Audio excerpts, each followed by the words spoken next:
अरे आग लगे, ये भी कोई जिंदगी है। सुबह से चिल्लम चिल्ली पुकार सुन के मैं तो तंग आ गई हूँ। अरे वो भी क्या दिन थे जब मैं गांव में रहा करती थी। पहले बड़ी सुखी थी मैं। पहले मेरी जिंदगी क्या थी और अब क्या हो गई है। शहर में तो लोग भेड़ बकरी की तरह जीते हैं। जीने का असली मजा तो गांव में है। क्यों, क्या हुआ माँ जी? आज गांव की बहुत याद आ रही है आपको? अरे हाँ बहू, शहर का जीना भी कोई जीना है। लोगों की आधी जिंदगी तो सड़कों के ट्रैफिक में निकल जाती है और यहाँ रखा ही क्या है। एक बात कहूँ, दिल्ली शहर अब पहले जैसा नहीं रहा।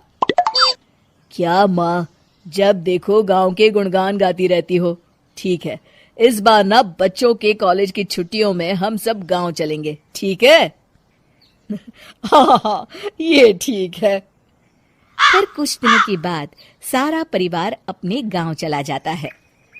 अरे वाह, कितनी ताजी और साफ हवा है, कितनी शांति है यहाँ। चल बहू, अब बढ़िया सा खाना बना दे, मजे से आंगन में बैठ के खाएंगे। सुशीला गांव का माहौल देख बड़ी खुश होती है।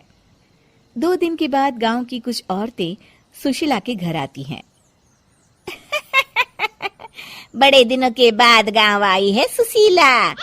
हमें तो लगा कि तू शहर जाके गांव को भूल गई। और बतिया, तेरी बहू कैसी है?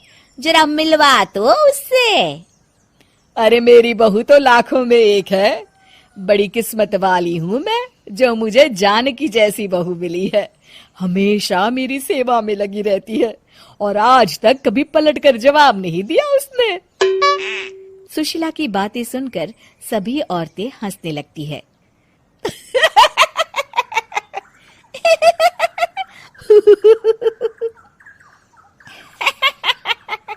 अरे कुछ भी बोले जा रही है। तबीयत तो ठीक है? तेरी बहू चांद से आई है क्या? क्यों बहनों, दुनिया की कोई भी बहू अच्छी होती है क्या? सब औरतें ममता की हाँ में हाँ मिलाती हैं।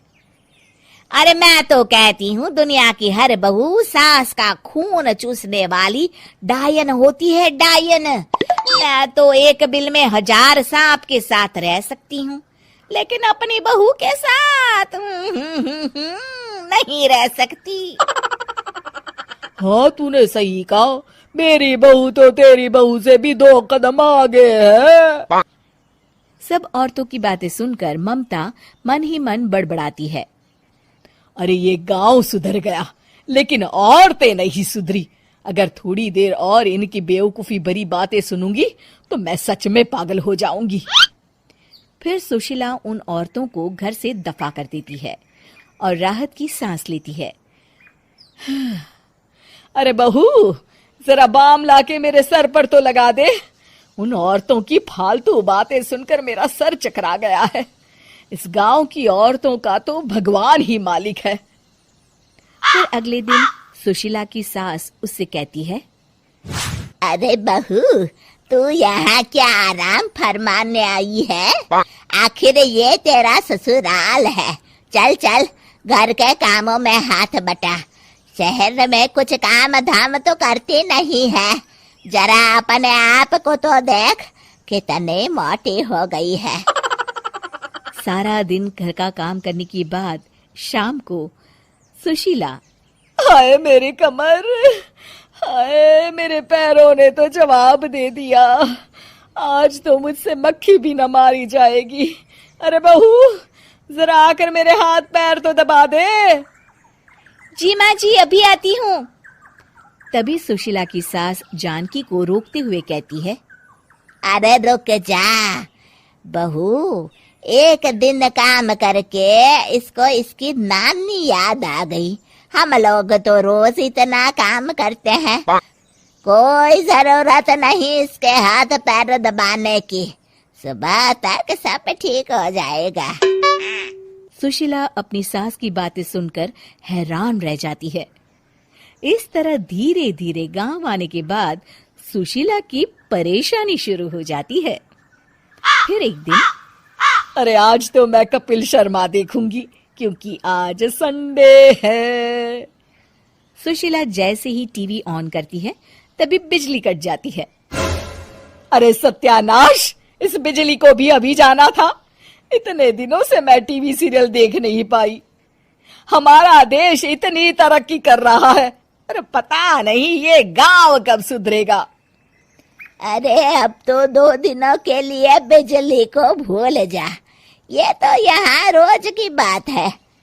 अब इस अंधेरे में रहने की आदत डाल ले। हाँ। हे भगवान, अब क्या होगा? ऊपर से इन मच्छरों ने जीना हराम कर रखा है। दूसरी तरफ घर के काम कर करके और बिना किसी सुविधा के सुशीला तंग आ जाती है और उसे शहरी जीवन याद आने लगता है। क्यों माँ, मजा आ रहा है ना? अरे आपने ऐसी सूरत क्यों बना रखी है? मुस्कुराइए, अब हम गांव में हैं। मोहन के साथ जानकी भी अपनी सास की खिंचाई करती है। हाँ हाँ माँ जी, आप ही तो यहाँ की बड़ी तारीफ कर रही थी। फिर अभी तो कुछ ही दिन बीते हैं, वैसे भी अब तो आप यहीं रहने वाली हैं ना? अरे नहीं नहीं बहू, मैं एक दिन और यहाँ रुकी तो मर जाऊंगी। मुझे शहर ले चलो। क्या दिन थे, कितनी सुखी थी मैं वहां। ठीक है माँ, हम कल ही वापस शहर चले जाएंगे। इस तरह सुशीला शहर आ जाती है और फिर कभी दोबारा गांव जाने की जिद नहीं करती।